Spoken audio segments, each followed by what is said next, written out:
Saudação de paz para você, bem-vindos ao meu canal. Evandro Moretti aqui para mais um vídeo da Fé Cristã com Bom Senso. Para o tema de hoje eu separei 5 versículos bíblicos, 5 versículos sobre a graça, que todos aqueles que querem entender o Evangelho da Graça precisam conhecer. Não significa que você tenha que decorar esses textos, mas só de você saber que eles existem e saber que essas mensagens são importantes, já vai dar uma diferença enorme no seu conhecimento. Tá bom? Então eu separei aqui 5 textos, não existem só esses, tá? Mas por causa do tempo, hoje nós vamos falar sobre estes e logo a gente vai preparar outros conteúdos com mais versículos, ok? Eu peço que se você não é inscrito neste canal, por favor se inscreva e deixa o seu like. Todos que assistirem esse vídeo, deixa a sua curtida para que este vídeo alcance mais pessoas, certo? O primeiro versículo, João 19:30, ele diz assim, ó: e quando Jesus tomou o vinagre, disse: está consumado. E inclinando a cabeça, entregou o Espírito. Está consumado, essa palavra é linda. Significa está cumprido. Jesus cumpriu. Cumpriu o quê? A lei que nenhum homem tinha conseguido cumprir. Tá? No pacto antigo, no pacto da lei, você cumpria a lei e se estabelecia como um salvo por seus próprios méritos. Ninguém conseguiu. Não eram apenas os 10 mandamentos. No todo eram 613 regras e ordenanças, ok? Para que os homens aplacassem ou atenuassem a ira divina por constantemente desobedecerem, eles tinham que ficar ofertando ou oferecendo sacrifícios. Então os sacerdotes matavam animais inocentes em lugar, tá, das pessoas, ou seja, a ira era despejada sobre aquele animal que apontava para alguém, você sabe quem, tá? Como disse João Batista, eis aí o Cordeiro de Deus que tira o pecado do mundo. Era uma dívida que precisava ser paga por alguém que cumprisse a lei, e somente um conseguiu, que foi Cristo. Isso foi resolvido, então todos aqueles que estavam sob a lei deveriam cumpri-la. Não cumprindo, a única maneira era aplacar essa dívida, aplacar essa ira, através do cumprimento ou do oferecimento de sacrifícios, tá? Jesus foi o cumpridor e ao mesmo tempo o sacrifício. Quando ele disse isso, está consumado, significa que a dívida foi paga. Jesus pagou o preço. Esse pessoal que fica constantemente dizendo que você tem que pagar o preço, não, você não precisa. Jesus pagou, tá? De uma vez por todas, a dívida está paga, está quitada, certo? O segundo versículo, Romanos 10:4, está escrito assim, ó: porque o fim da lei é Cristo para a justiça de todo aquele que crê. A palavra-chave ou a frase-chave é sem lei de Moisés.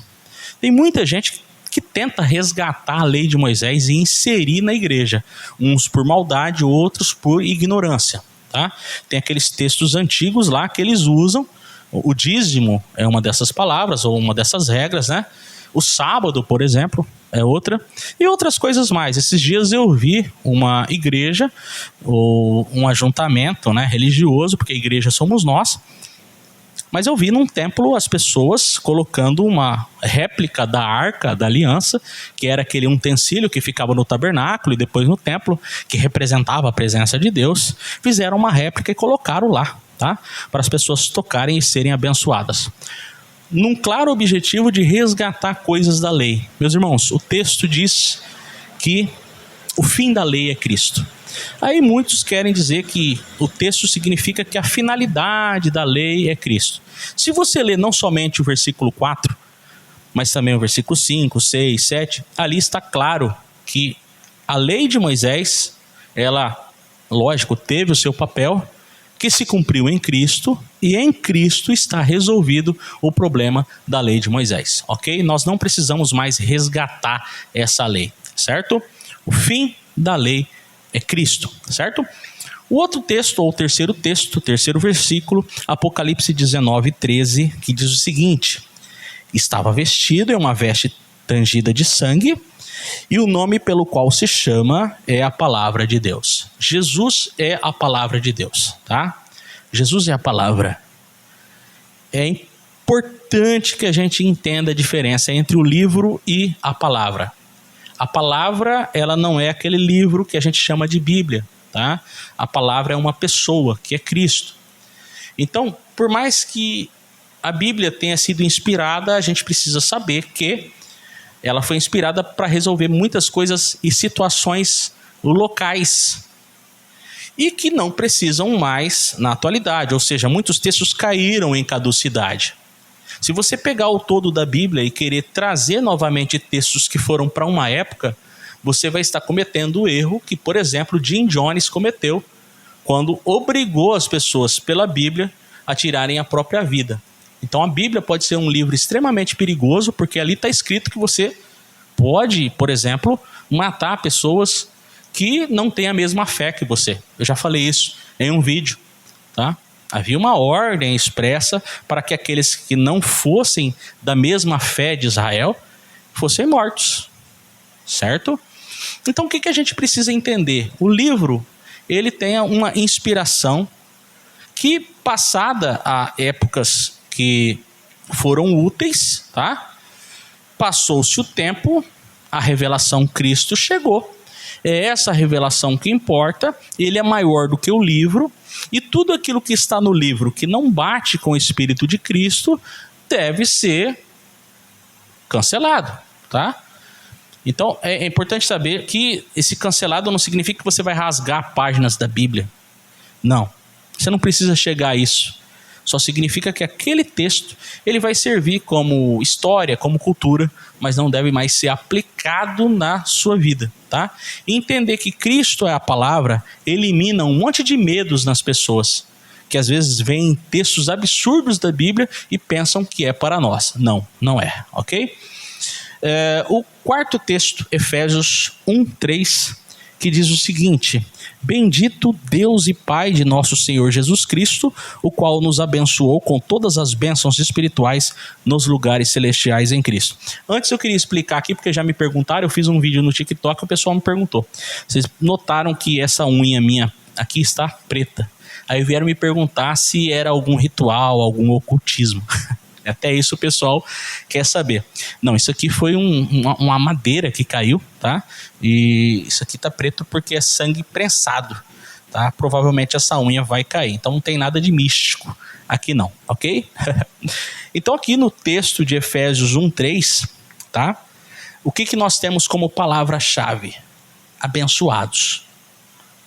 Em Cristo nós somos abençoados. Significa que toda a dívida depois de paga, já não precisamos mais seguir a lei mosaica, já entendemos que Jesus é a palavra, e agora sabemos que os recursos que precisamos para uma espiritualidade saudável foi conquistada por Cristo. Todos os recursos necessários para termos uma espiritualidade saudável foi conquistada por Cristo Jesus. Basta colocar em prática.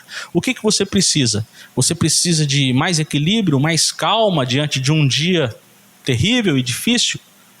Cristo já conquistou para você esse recurso. O que você precisa? Você precisa de mais sabedoria para encarar as demandas da vida? Cristo já conquistou esse recurso. Em fé, você pode, ao longo da sua vida, manifestar todas as bênçãos espirituais nas suas devidas horas, nos seus devidos momentos, porque isso já é seu. É conquista de Jesus para a igreja, tá? Reparando, porém, que são bênçãos espirituais. Tem um pessoal aí, principalmente da teologia da prosperidade, que quer dizer que as bênçãos espirituais significa você sair por aí declarando, né, colocando o pé, como eu já vi um pregador dizendo, usando até aquele texto do Antigo Testamento, onde tu colocares a planta dos seus pés será vosso. Aí o pessoal saía da igreja colocando o pé na caminhonete do povo, na casa do povo. Olha só, se você quer conquistar bens financeiros, não há problema nenhum quanto a isso. Estude, trabalhe por isso, seja honesto, seja dedicado, tá? Não seja avarento, que você vai conquistar. Mas o texto se refere a bênçãos espirituais, são virtudes divinas que a gente precisa no nosso cotidiano e que Jesus já conquistou para nós, ok? E o quinto texto, Romanos 13:8, diz o seguinte: a ninguém devais coisa alguma, a não ser o amor, com que vos ameis uns aos outros, porque quem ama aos outros cumpriu a lei. A palavra-chave para esse texto é responsabilidade. Você entendeu o Evangelho da Graça? Você está entendendo? Saiba que tudo isso diz respeito a você, tá? Fomos iluminados, então qual é a nossa responsabilidade? A nossa responsabilidade maior, sem sombra de dúvida, é o amor, tá? E através do amor nós vamos espalhando a mensagem, porque não tem jeito melhor de propagar a mensagem da graça do que sendo luz onde quer que cheguemos, tá? Então ninguém quer mais um falastrão que diz que sabe tudo. Aqui no nosso espaço a gente comenta, o objetivo do canal é esse, é informar, tá? Mas nada disso me vale se eu sair daqui, se eu terminar essa aula e ir para casa e não ser luz em amor. Então o mundo não quer mais falastrões que dizem que sabem tudo e que descobriram a pólvora. Mesmo porque isso não é pólvora, isso sempre esteve no Evangelho, mas a religião ocultou, né, ou deturpou. Tá? O Evangelho da Graça não é uma coisa nova, ele sempre existiu. O que acontece é que ele esteve por muito tempo sendo manipulado. Entretanto, graças a Deus, sempre houve o povo do entendimento, o povo da graça, e isso hoje, com a chegada da internet, está sendo mais difundido, mais divulgado. Entretanto, o saber mental para nada vale. Se eu saber mentalmente, mas não colocar em prática através do bem, do amor, do bom senso, tá? Do perdão, do se conter ao invés de explodir, né? Se eu não colocar esse amor em prática, de nada sabe todo o meu conhecimento. Ok, gente? Então esses textos servem, cada um com a sua palavra-chave embaixo, finalizando com Romanos 13:8, com a nossa responsabilidade de sermos prática do bem, prática da luz, prática do amor, e não somente uma aquisição de sabedoria mental. Ok? Muito obrigado por terem assistido até aqui. Apoie o nosso canal. Você que pode apoiar se tornando um membro, clica no botão aí Seja Membro. Você que pode apoiar adquirindo o curso Detox da Religião, faça isso. Eu vou deixar o link abaixo deste vídeo. Um grande abraço a todos.